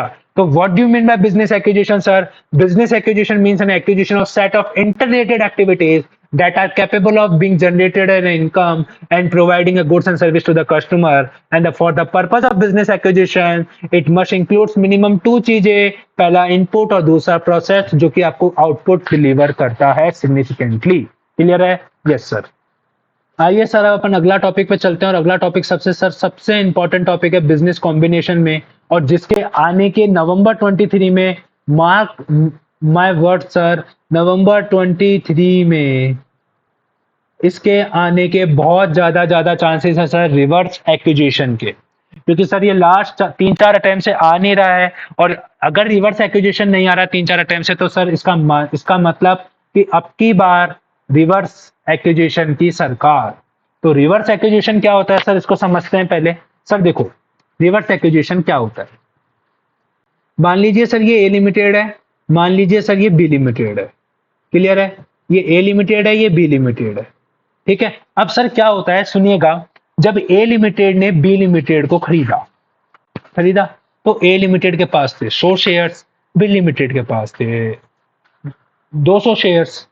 भाई खरीद सकता है ना? ए लिमिटेड ने बी लिमिटेड को खरीदा, और ए लिमिटेड बोलता है कि हे बी लिमिटेड, मैं तुझे हर एक शेयर के बदले में कितने शेयर्स दूंगा? 1 शेयर्स दूंगा। तो एक बात बताइए सर, जब ए बी आपस में मिल जाएंगे, जब ए लिमिटेड ए बी आपस में मिल जाएंगे, तो ए लिमिटेड की क्या पोजीशन होगी? अब इसके पास टोटल कितने शेयर होंगे सर? ए लिमिटेड के पास अब टोटल शेयर होंगे सर 300। कैसे? 100 शेयर तो खुद के, प्लस 200 शेयर्स के बदले में इसने हर एक शेयर के बदले में 1 शेयर दिया, मतलब 200 शेयर दिया, मतलब टोटल 300 शेयर्स होंगे। अब एक बात बताइए सर, 300 शेयर्स में ए का हिस्सा कितना होगा? 100। बी का हिस्सा कितना होगा? 200। मतलब सर एक तरीके से देखा जाए तो कंट्रोल कौन करेगा? बी कंट्रोल करेगा। तो सर कहने का मतलब क्या है? हाथी के दांत खाने के और दिखाने के और। तो इंडेस ने ऐसी चीजों को भी रोका, और इंडेस ने ऐसी चीजों को क्या करा सर? रोका, और बोला कि तुम अकाउंट्स को कभी उल्लू नहीं बना सकते सर, अकाउंट्स को उल्लू नहीं बना सकते। तो हम ये बोलेंगे कि ए ने बी को एक्वायर नहीं करा सर, बी ने ए को एक्वायर किया है। समझ में आया या नहीं आया सर? बताइए सर, लॉजिक क्लियर हुआ या नहीं हुआ? मैं कह सकता हूं सर बी ने ए को एक्वायर करा है, ना कि ए ने बी को एक्वायर करा है। तो सर अब ऐसे केस में परचेज कंसिडरेशन कैसे निकालेंगे? सो सिंपल है सर, बी ने ए को एक्वायर करा है ना, तो बी परचेज कंसिडरेशन कैसे देगा सर? ए लिमिटेड के 100 शेयर्स है, हर एक शेयर के बदले में 1 शेयर आ रहा है, मतलब 1:1 मल्टीप्लाई बाय भैया सर बी लिमिटेड का जो शेयर है वो 25 रुपए में ट्रेड होता है, तो मल्टीप्लाई बाय 25 रुपए इशू प्राइस होगी, तो आप कहेंगे कि सर 2500 रुपए का परचेज कंसिडरेशन है जो कि बी लिमिटेड ने किसको देगा? ए लिमिटेड को देगा। क्लियर है क्या? और बाकी अकाउंटिंग आपकी सेम होगी, कोई फर्क नहीं होगा। बाकी अकाउंटिंग आप ऐसे मानते हुए करोगे कि बी लिमिटेड ने ए लिमिटेड को एक्वायर करा है। क्लियर है क्या? मतलब पूरे क्वेश्चन में बी लिमिटेड कौन हो जाएगा? एक्वायर, और ए लिमिटेड कौन हो जाएगा? एक्वायरी। मतलब सर बी लिमिटेड क्या हो जाएगा? एक्वायर, और ए लिमिटेड क्या हो जाएगा सर? आपका एक्वायरी। क्लियर है क्या? समझ में आई क्या बात? Yes sir. तो आइए देखिए सर, एज पर लीगल के अकॉर्डिंग जो खरीद रहा है वही एक्वायर है, लीगल से मतलब ही नहीं है सर, हम अकाउंट्स की बात कर रहे हैं। लेकिन अगर सेम ट्रांजेक्शन में अकाउंटिंग के हिसाब से देखा जाए तो एक्वायरी क्या होता है सर? आपका ओरिजिनल एक्वायर होता है, किसके अंदर? रिवर्स एक्विजिशन के अंदर, जो मैंने भी बताया कि एक्वायरी कौन था लीगल के अकॉर्डिंग? बी था ना, लेकिन वही हमारा क्या है? ओरिजिनल एक्वायर है। क्लियर है क्या? समझ में आ गई बात? Yes sir. तो आपका टाइप 1 में सर पीसी कैसे निकालोगे? Number of share outstanding in accounting acquiree. Accounting acquiree कौन है सर? आपका ए है। रेसिप्रोकल ऑफ स्वैप रेशियो 1:1 था, इसका आंसर 1:1 करा। मान लीजिए 1:2 होता तो, मान लीजिए सर अगर 1:2 होता तो, 1:2 नहीं सर, मैं कह सकता हूं 2:1 होता तो, हर एक शेयर के बदले में 2 शेयर देता तो क्या होता सर? यहाँ पे कितने शेयर होते? फिर यहाँ पे 500 होते, इसमें 100 इसके होते, 400 इसके होते, मतलब अभी बी कंट्रोल कर रहा है, मतलब बी ए को एक्वायर कर रहा है, मतलब रिवर्स एक्विजिशन है। तो अपन परचेज कंसिडरेशन कैसे निकालेंगे? अकाउंटिंग एक्वायरी कौन है? अकाउंटिंग एक्वायरी सर आपका ए है, तो ए की कंपनी की बुक में कितने शेयर है? इतने शेयर है, multiply by reciprocal of swap ratio. ये कितना दे रहा था? ये 2/1 दे रहा था, ये हम क्या लिखेंगे यहाँ पे? 1/2 लिखेंगे। क्लियर है क्या? तो 1/2 कितना होगा सर? 50 मल्टीप्लाई बाय 25 करेंगे तो कितना आ जाएगा सर? 1250 आ जाएगा सर। अब परचेज कंसिडरेशन समझ में आया या नहीं आया सर? लॉजिक क्लियर हो गया? Yes sir. मार्केट प्राइस पर share of accounting acquirer, acquire है यहाँ पे, क्या वर्ड है सर? देखिए सर, यहाँ पे एक्वायर है, यहाँ पे एक्वायरी है। क्लियर है क्या? समझ में आ रहा है क्या? और ये कौन होगा? आपका बी होगा। क्लियर है? बाकी अकाउंटिंग आपकी सेम होगी, किसके पॉइंट ऑफ व्यू से होगी सर? अकाउंटिंग एक्वायर के पॉइंट ऑफ व्यू से होगी सर। अकाउंटिंग एक्वायर कौन था सर इस केस में? सर आपके अकाउंटिंग एक्वायर था सर आपका बी लिमिटेड। क्लियर है क्या? समझ में आई या नहीं आई बात आपको? लॉजिक क्लियर हुआ या नहीं हुआ आपको सर? समझ में आया या नहीं आया? क्लियर है? Yes sir. आगे आगे बात करते हैं सर अपन अब टाइप 2। सर टाइप 2 को मैं ना एक एग्जांपल के थ्रू समझाना चाहूंगा सर। वैसे जो टाइप 2 है वो आपका एक क्वेश्चन में कवर है, फिर भी मैं उसको एक एग्जांपल के थ्रू समझाना चाहूंगा। मान लीजिए ए है, बी है, इनकी बिजनेस की फेयर वैल्यू दे रखी है सर, स्वैप रेशियो गिवन नहीं है, इनकी बिजनेस की फेयर वैल्यू 11,000, मान लीजिए इसकी बिजनेस की फेयर वैल्यू है 14,000 रुपए। तो एक बात बताइए, जब ए और बी आपस में मिलेंगे और बोला गया है कि ए प्लस बी आपस में ए बी बन जाते हैं, तो सर पता है इंडिया का कैसा है कि यार जब कॉमन कंट्रोल ट्रांजेक्शन वर्ड लिखा हुआ नहीं हो ना, जब सीसीटीटी वर्ड लिखा हुआ नहीं हो या फिर मर्जर वर्ड लिखा हुआ नहीं हो ना, तो समझ जाना कि जब भी आपस में संगम होगा दो जनों का, तो वो रिवर्स एक्विजिशन की ओर हिंट करेगा आपको। तो रिवर्स एक्विजिशन की ओर हिंट करेगा वो आपको। तो सर देखिए, अब अगर ए बी मिल जाएंगे तो इसकी टोटल वैल्यू 25,000 होगी इस फर्म की। तो जिसमें ए का शेयर कितना होगा sir? 11 divide by 25 equals to 44%, और बी का जो शेयर होगा वो कितना होगा sir? 14 divide by 25 equals to 56% होगा। समझ में आई या नहीं आई बात? मतलब देखा जाए एक्चुअली में कौन किसको एक्वायर कर रहा है सर? बी जो लिमिटेड है वो ए लिमिटेड को एक्वायर कर रहा है। Yes sir. B limited A limited को एक्वायर कर रहा है। Yes sir. B limited A limited को एक्वायर कर रहा है। Yes sir. तब एक बात बताइए, अब आप कैसे इसका परचेज कंसिडरेशन निकालोगे? तो सर ये फर्स्ट स्टेप आपको समझ में आ गई जो मैंने इधर लिखी हुई है। क्लियर है? Yes sir. अब आप कैसे निकालोगे सर? आप परचेज कंसिडरेशन देखिए सर, बी लिमिटेड की जो बैलेंस शीट है सर, लेट सपोज मान लीजिए सर जो बी लिमिटेड की बैलेंस शीट है, मान लीजिए सर ये जो बी लिमिटेड है इसकी जो बैलेंस शीट है इसकी कंपनी में आउटस्टैंडिंग शेयर थे, लेट सपोज मान लीजिए 40। कितने थे सर? 40 आउटस्टैंडिंग शेयर्स थे। कितने शेयर थे सर? 40 आउटस्टैंडिंग शेयर थे। तो एक बात बताइए सर, 40 नहीं लिखूं मैं, बताइए कितना लिख दूं? 70 लिख देता हूं सर, 70 लिख देता हूं ताकि आपके राउंडिंग ऑफ में आ जाएगा। सर मान लीजिए कितने थे सर? 70 आउटस्टैंडिंग शेयर थे। तो एक बात बताइए, 70 डिवाइड बाय 56% करेंगे अपन। 70 शेयर्स थे जो कितना रिप्रेजेंट करते थे? 56% शेयर्स को रिप्रेजेंट करते थे। डिवाइड बाय 56 करूंगा तो मेरे पास कितना आ जाएगा सर? 125 शेयर्स आ जाएंगे टोटल। टोटल 125 शेयर्स आ जाएंगे आफ्टर एक्विजिशन। यदि मैं बी लिमिटेड ए लिमिटेड को एक्वायर करेगा तो सर टोटल आफ्टर एक्विजिशन कितने शेयर हो जाएंगे? 125 हो जाएंगे। मतलब सर कहने का मतलब क्या हुआ कि इसने 55 जो शेयर्स थे वो क्या करे? ए लिमिटेड को इशू कर दिए। किसके फॉर्म में? As a purchase consideration. तो उसको मल्टीप्लाई कर दूंगा मैं जब फेयर मार्केट वैल्यू से, तो मैं क्या बोलूंगा? ये मेरा क्या आ जाएगा सर? Purchase consideration. बताइए सर समझ में आया या नहीं आया? आपको लॉजिक क्लियर हुआ या नहीं हुआ? बताइए सर समझ में आ गया नहीं आ गया? Yes sir. तो ये एक क्वेश्चन है सर जिसके थ्रू आपका ये कॉन्सेप्ट क्लियर हो जाता है। देखिए सर अब मैं आपको पढ़ाता हूँ इसमें क्या लिखा हुआ है नोट्सों में। देखो जब स्वैप रेशियो आपका गिवन ना हो और आपके जब दोनों कंपनी आपस में मिलती हो और एक नई कंपनी बनाती है, तो देखिए कि कौन एक्वायरर है कौन एक्वायरी है। तो आप सबसे पहले ऐसे कर लीजिए, हर एक कंपनी के लिए डिटरमाइन करिए कंपनी का होल्डिंग जिसका हायर होगा वो एक्वायर कंपनी कहलाएगा। क्लियर है? और अब आगे सेकंड स्टेप अपन देखते हैं। एक सेकंड सर, सेकंड स्टेप देखिए सर। सेकंड स्टेप में क्या लिखा हुआ है? वही मैंने आपको बताया था, 70 डिवाइड बाय 56% करेंगे। तो वही लिखा हुआ है सर कि जो such acquire own share in given balance sheet divide by holding percentage, इससे टोटल शेयर आ जाएंगे। टोटल शेयर को आप ओन शेयर में से माइनस करके एमपीएस से मल्टीप्लाई करो तो क्या आ जाएगा सर आपके पास? पीसी। लॉजिक बताओ सर समझ में आया या नहीं आया आपको? लॉजिक क्लियर हुआ या नहीं हुआ सर? बताइए सर समझ में आया या नहीं आया आपको? क्लियर है क्या? Yes sir. नाउ अपन आगे बात करते हैं सर कॉमन कंट्रोल ट्रांजेक्शन की। किसकी बात करते हैं सर अपन? अब कॉमन कंट्रोल ट्रांजेक्शन या मर्जर।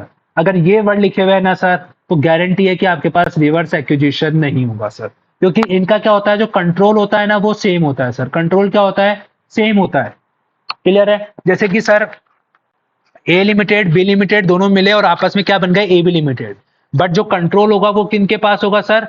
ए बी लिमिटेड के शेयर होल्डर्स के पास होगा। क्लियर है क्या? दोनों के पास इक्वल कंट्रोल होगा तो अपन इसे क्या कहते हैं सर? ए बी लिमिटेड का मर्जर हो गया। ठीक है, तो सर इसमें क्या होगा सर? कुछ अलग से सीखना पड़ेगा क्या? नहीं sir, PC will remain same जो अपन सीख कर आए हैं। सर देखो एक सेकंड सर, देखिए sir PC will remain same, PC में कोई दिक्कत नहीं है। जो चेंज है ना सर वो है सिर्फ एनआईए में चेंज है। एनआईए आपका जितना है वो जो मैंने सिखाया वो तो सेम रहेगा रहेगा। बट अब सर सुनना सुनना सर सुनना कि जो कॉमन कंट्रोल ट्रांजेक्शन होता है ना, इसमें एक कंपनी दूसरी कंपनी के साथ संपूर्ण मिल जाती है sir. Ditto copy cut copy paste हो जाता है। तो सर अपन क्या करते हैं, जो रिजर्व एंड सरप्लस होता है ना वो भी एक्वायर कर लेते हैं। वो भी क्या कर लेते हैं सर? अपन उसको भी क्या कर लेते हैं? एक्वायर कर लेते हैं। कौन? जो ए बी लिमिटेड है ना, जो ए बी लिमिटेड है मतलब ये जो नई कंपनी है ना, वो ए लिमिटेड और बी लिमिटेड दोनों कंपनीज के क्या कर लेगी सर? रिजर्व एंड सरप्लस को भी क्या कर लेगी? एक्वायर कर लेगी। तो सर एक बात बताइए, जब वो रिजर्व एंड सरप्लस को भी एक्वायर करेगी तो क्या वो आपके नेट आइडेंटिफाइबल एसेट का पार्ट होगा? Yes sir, of course net identifiable asset का पार्ट होगा। एक सिर्फ यही चेंज था, क्या बोला मैंने? सिर्फ एक सिर्फ यही चेंज था किसके अंदर? आपके कॉमन कंट्रोल ट्रांजैक्शन और मर्जर या फिर मैं कह सकता हूं एक्विजिशन के अंदर जो डिफरेंस होता है वो बेसिक, जो अकाउंटिंग के अंदर जो डिफरेंस होता है वो यही होता है कि जब अपन एक्विजिशन करते हैं तो नेट आइडेंटिफाइबल असेट में अपन रिजर्व एंड सरप्लस को कंसीडर नहीं करते, लेकिन मर्जर के अंदर अपन रिजर्व एंड सरप्लस को कंसीडर करते हैं। कैसे करेंगे सर? यदि आपका डेबिट बैलेंस है तो वो रिजर्व एंड सरप्लस ऐड कर देंगे एनआईए में। यदि क्रेडिट बैलेंस है तो रिजर्व एंड सरप्लस क्या कर देंगे? माइनस कर देंगे। क्लियर है क्या? समझ में आया या नहीं आया? सर डेबिट माइनस कैसे याद रहेगा? लॉजिक से बताइए ना सर, रटवाइए मत। सो सुनिए sir, reserve and surplus debit balance है। डेबिट मतलब असेट है। Yes sir. Reserve and surplus आपका क्या है? क्रेडिट बैलेंस है। क्रेडिट मतलब लायबिलिटी है। Yes sir. एनआईए कैसे निकालते हैं सर? एनआईए होता है असेट माइनस लायबिलिटी। तो लायबिलिटी क्या होती है? माइनस होती है, मतलब क्रेडिट बैलेंस होगा तो क्या होगा सर? माइनस। सर रटना नहीं है सर, लॉजिक से समझना है सर। नेट आइडेंटिफाइबल असेट क्या होती है? Asset minus liability. ठीक है। रिजर्व एंड सरप्लस का क्रेडिट बैलेंस क्या होता है? लायबिलिटी। तो लायबिलिटी है तो माइनस हो जाएगी। क्लियर है क्या? और डेबिट बैलेंस क्या होता है सर? आपका असेट। तो असेट क्या होता है सर? आपका पॉजिटिव साइन है, मतलब असेट ऐड हो जाएगा। क्लियर है क्या? बताइए सर, लॉजिक क्लियर है क्या? Yes sir. अगला जो डिफरेंस आता है ना सर, ध्यान रखना कि इसके अंदर जो अगला डिफरेंस है वो ये है कि गुडविल अराइज नहीं होती, क्योंकि इसके अंदर एक्विजिशन नहीं होता। एक कंपनी दूसरी कंपनी को डेमोन्स्ट्रेट नहीं करती, एक्वायर नहीं करती, दोनों कंपनी आपस में म्यूचुअल कंसेंट के थ्रू मर्ज होती है, तो सर इसके अंदर गुडविल अराइज नहीं होती है। तो ध्यान रखना सर, जो भी डिफरेंस होगा, फिर आपका जो भी डिफरेंस होगा वो आपका पीएनएल या फिर कैपिटल रिजर्व के थ्रू क्या होगा सर, सेट ऑफ होगा। तो सर यदि पॉजिटिव बैलेंस आएगा तो कैपिटल रिजर्व में जाएगा, और नेगेटिव बैलेंस आएगा तो सर आपके पीएनएल अकाउंट में जाएगा। क्लियर है क्या, बताइए सर, समझ में आ रहा है कि आपको लॉजिक यहां तक का क्लियर है? Yes sir. अब कभी कभार क्या होता है सर, एक क्वेश्चन है आपके आईसीआई की बुक में जिसमें वो बोलता है कि रिक्विजिट नंबर ऑफ शेयर निकालने के लिए। तो जब sir requisite number of share निकालने के लिए बोलेगा ना, तो पता है आपको कुछ भी नहीं करना, आपको पता है क्या करना है, जो आपका टोटल कैपिटल है, आपका जो टोटल कैपिटल देखो, या तो आपको न्यू गिवन होगा क्वेश्चन में, न्यू गिवन है तो बहुत बढ़िया बात है, न्यू गिवन नहीं है तो ए लिमिटेड की कैपिटल और बी लिमिटेड की कैपिटल, दोनों की कैपिटल को जोड़ देंगे तो हमारे पास क्या देगा, टोटल कैपिटल। उस टोटल कैपिटल को क्या करना सर, आप नेट आइडेंटिफाइबल असेट के रेशियो में बांट देना, के रेशियो में बांट देना।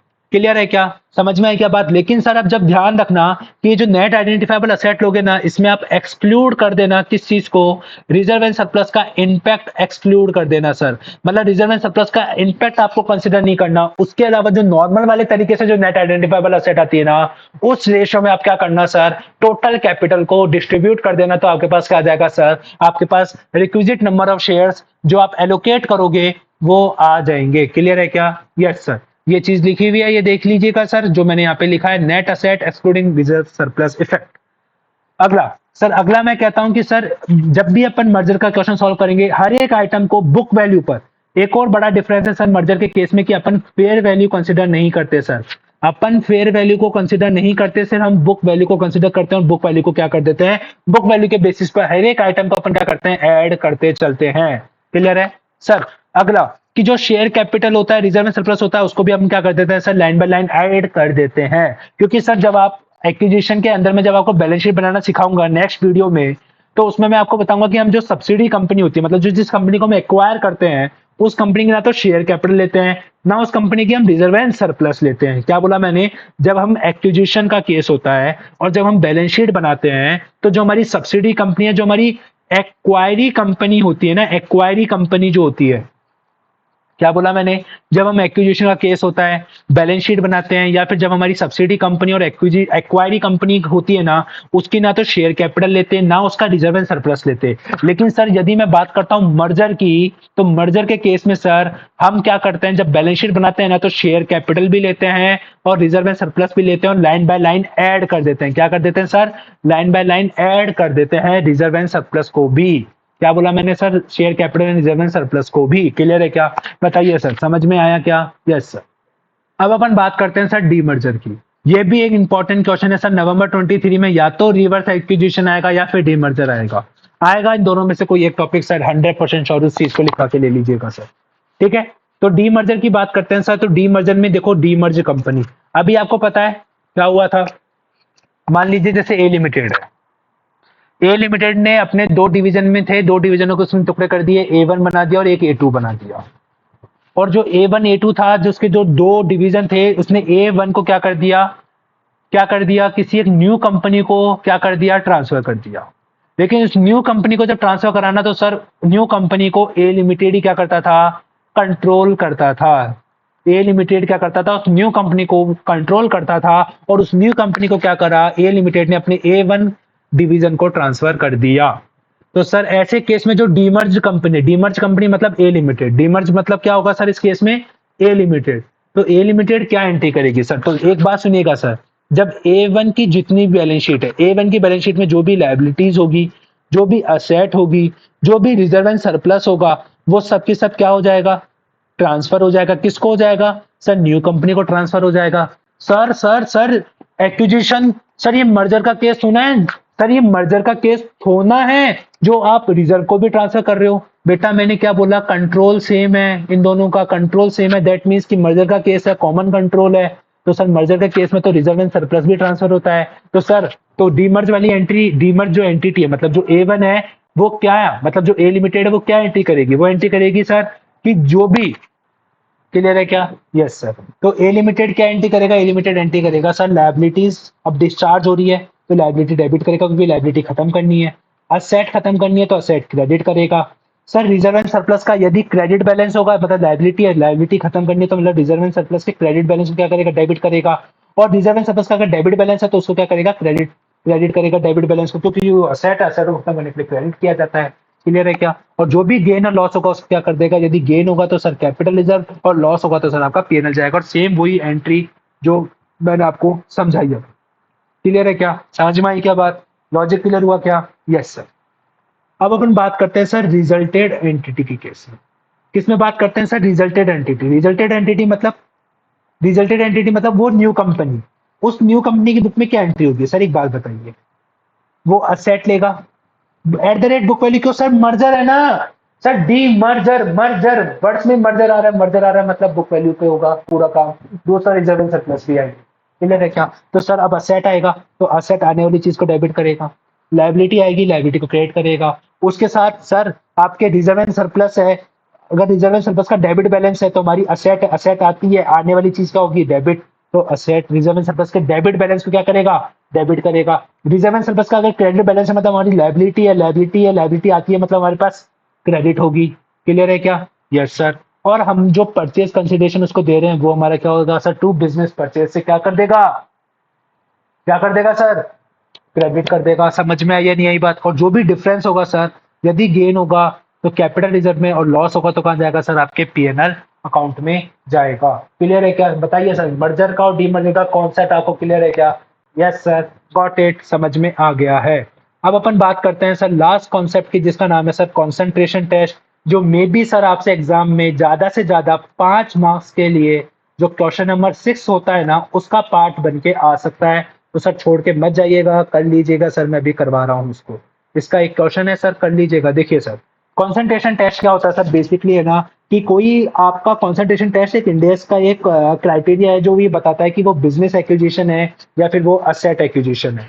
ठीक है, तो वो क्या बोलता है कि सर पहले आप क्या करो, जो भी आपका फेयर वैल्यू ऑफ एनसीआई है, आपका जो भी आपका परचेज कंसिडरेशन है, उसके अंदर जो भी आपका लायबिलिटी आप जो ले रहे हो, एक्वायर कर रहे हो, उसकी फेयर वैल्यू को एड ऑन कर दो, बट अदर देन डीटीएल, मतलब डीटीएल उसके अंदर इंक्लूड नहीं होना चाहिए।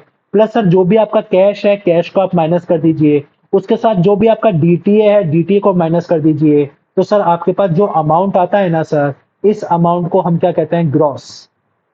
क्लियर है सर? फिर उसके अंदर कोई एक ऐसी असेट, आप कोई एक ऐसी असेट चूज कीजिए जिसकी हायर वैल्यू हो, और उस हायर वैल्यू को क्या करिए सर, उस असेट में डिवाइड कर दीजिए आपके ग्रॉस अमाउंट का, और मल्टीप्लाई बाय 100 कर दीजिए। अगर वो परसेंटेज किसी दूसरी जो परसेंटेज प्रिस्क्राइब की गई है क्वेश्चन में, लेट सपोज मान लीजिए 90% प्रिस्क्राइब की गई थी, और अगर वो परसेंटेज 91% आ जाती है, तो हम कहेंगे कि वो क्या है, आपका बिजनेस एक्विजिशन है। कंसंट्रेशन टेस्ट आपका क्या हो चुका है सर, पास हो चुका है। क्लियर है क्या? तो मैंने क्या बोला, fair value of NCI plus purchase consideration plus fair value of liabilities other than DTL minus DTL minus cash, gross amount. उस ग्रॉस अमाउंट का क्या करना है सर, ग्रॉस अमाउंट का आपको डिवाइड करना है। किसके अंदर डिवाइड करना है, एक ऐसी असेट जिसकी फेयर वैल्यू हाई हो, उसके अंदर डिवाइड करना होगा। वो परसेंटेज आपकी प्रिस्क्राइब परसेंटेज से ज्यादा आ जाए तो हम मानते हैं कि वो आपका बिजनेस एक्विजिशन है। तो सर ये आपका बिजनेस एक्विजिशन, बिजनेस कॉम्बिनेशन का रिवीजन खत्म होता है।